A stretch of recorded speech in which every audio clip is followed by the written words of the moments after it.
going to talk about the Dalia case today. So, the fear is that people will enter into Horsh Beirut and have barbecues. It will be as if you were entering the zoo in Egypt, seeing barbecues, eating, drinking, and people lying on the grass, especially on Fridays. We also fear that the park will turn into a shisha smoking grounds. You know, we have become quite good at this throughout the sidewalks of Beirut. With these words, Mayor of Beirut, Bilal Hamad, explains the reasons behind the ongoing closure of Horsh Beirut, the city's largest public park, and describes how the state defines the type of people that fall outside its definition of the public, as well as the ways in which public domain should be utilized. Within this definition of public space lies a history of construction in Lebanon that has enabled private actors to take charge of the planning of the city under the banner of an alleged public good. Since the end of the Civil War, nearly the entire 220 kilometers of Beirut coastline has been turned into enclosed, high-end resorts that have effectively banned the public from accessing the sea.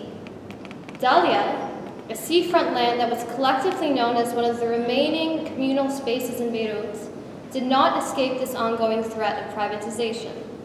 It was 5 a.m. on Saturday, May 2nd, 2014, when around 150 police officers descended on Dalia, consequently bulldozing and evicting fishermen from their homes and replacing them with large cement blocks and a fence that severely limited access to the area and the sea and obstructed the view. First came the steel posts. A week later, razor wire was added. Finally, the municipality of Beirut constructed a security booth to monitor and curtail the activities of those who defied the fence and reclaimed their access to the sea. The eviction was the final blow after years of attempts to oust the fishermen, previously around 75 fishers and their families, in lieu of an effort to turn the place into a luxury resort. The eviction galvanized media attention and brought the work of activists belonging to the civil campaign to protect the Dalia of Rauche to the forefront, prompting a significant conversation and actions geared towards the preservation of public space, notably access to the sea.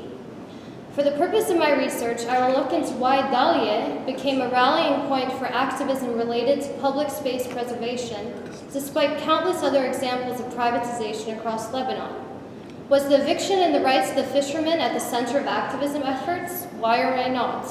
How did the strategies used by the civil campaign activists align with their definition of the public and public space?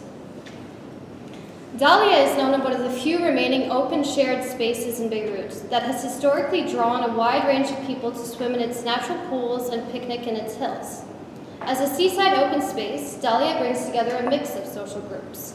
Beiruti fishermen, some of whom have claimed they lived there for generations, city dwellers and people from the suburbs, tourists, as well as members of the Iraqi and Syrian communities residing in Beirut. This mixture of social Dalia is known to give it its own unique character. Home to a robust informal economy where fishermen were also cafe owners, boat builders, and tour guides, it was a space that was defined by people and social activities, and also one that brought significant livelihood to the fishermen. The controversy surrounding Dalia is linked to what activists claim are illegal efforts to privatize the space and deny the public their inalienable right of access to the sea. According to property records that date back to the 1940s, the site was declared an area not designated for construction. Although Dalia is historically comprised of private property divided among Beiruti families, most notably Shatila, Beidoun, and Itani, legally, the Dalia Port is considered a public maritime space and protected natural reserve, which according to Article 2 of Order 144 cannot be bought or sold. The law in fact specifies that the public have a right to access all of its natural resources, including the sea. However, since the mid-1960s, pressure by building developers and the propertied elite have reversed the full provisions against building in Dalia, and in 1989, a law was changed to allow a Movenpick hotel to be built. In the mid-1990s, land ownership in the area became largely consolidated in the hands of real estate companies owned by members of Prime Minister Rafik Hariri's family. With this research, I built upon the existing literature on public space written by activists belonging to the Dalia campaign and the Dictaphone Group, many of whom are architects and academics with expertise on how politics and space are intertwined in Beirut, producing a very different context for understanding space than in traditional literature on the topic. In Lebanon, much of the dominant discourse in literature on public space presupposes citizenship in central authority, generally assuming that it's dependent on a sense of entitlement, where the state is the provider of such spaces. However, in contrast, we understand public space as being defined by the practices within that space. It is negotiated through daily interactions and hence uncontrollable by its very nature. The spatial practices of Dalia users have produced an urban space that is public as a result of the public's own acquisition of it. They have acquired the right to this spot in the city. We were keen to uncover the realities of property practices to also differentiate between ownership and use. We thus explore the social context and legal frameworks that enabled the production of the reality of the seafront. Reads a booklet produced by Dictaphone.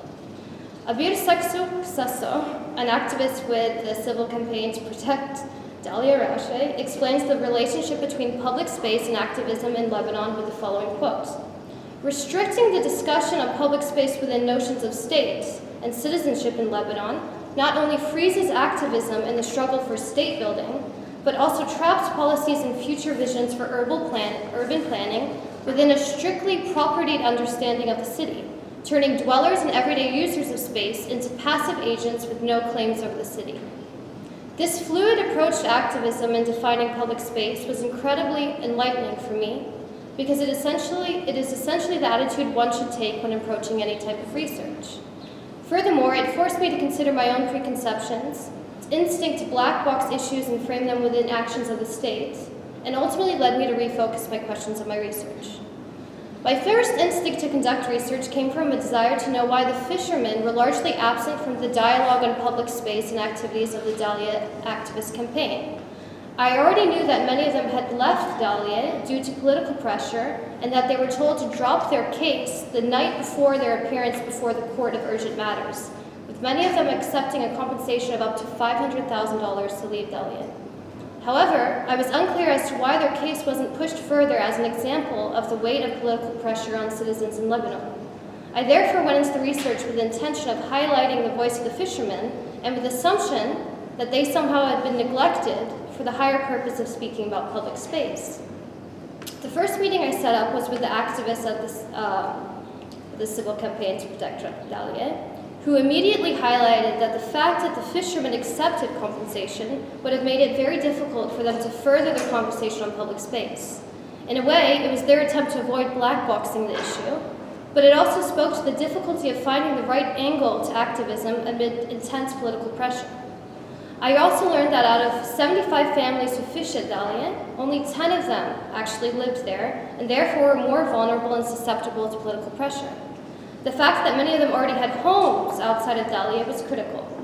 This was compounded by action taken by the president of the Syndicate of the Fishermen, who had a very close relationship with the Future movement and was the first one to accept compensation because he knew that he could potentially lose both Dalia and the compensation if he were to stand behind the fishermen.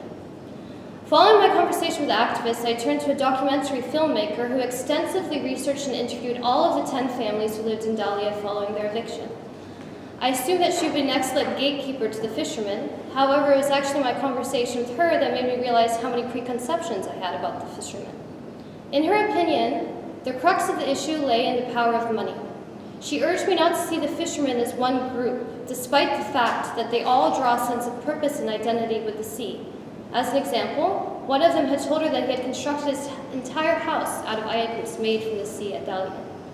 However, she warned that it would have been very difficult for me to access the fishermen because they no longer felt that media attention was needed. Furthermore, she said that they might not be as forthcoming about their situation because they had already taken compensation and relocated. From this, I really understood that timing and access is a crucial part of any research.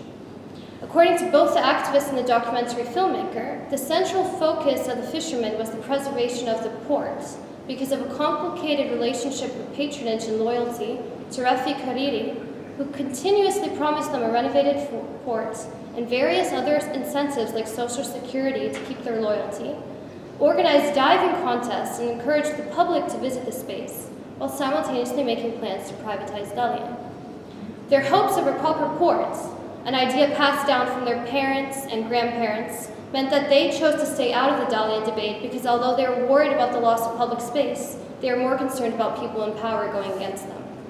Additionally, the fishermen of Dalia consider themselves to be proud Sunni Beirutis and do not feel welcome at any other port besides Dalia, and were therefore more likely to wage their hopes on the promise of a renovated port. This in of itself is very eye-opening because it speaks to the complex relationship every individual has to space in Lebanon, and is another reason why it is so difficult for activists to frame issues and transcend history and politics in order to reach the masses. The documentary filmmaker also revealed to me that the fishermen played a very important role in drawing people back to Dalia after the war, and in many ways were actually guardians of the space during and after the war. People only started daring to come down here a few years back. Everyone was afraid of this place, even the army. The area is full of guys and militias during the Civil War, one fisherman told the Dictaphone Group. The documentary filmmaker also told me about Amira, a woman who lived in Dalia in a shack that was nearly hidden from public view.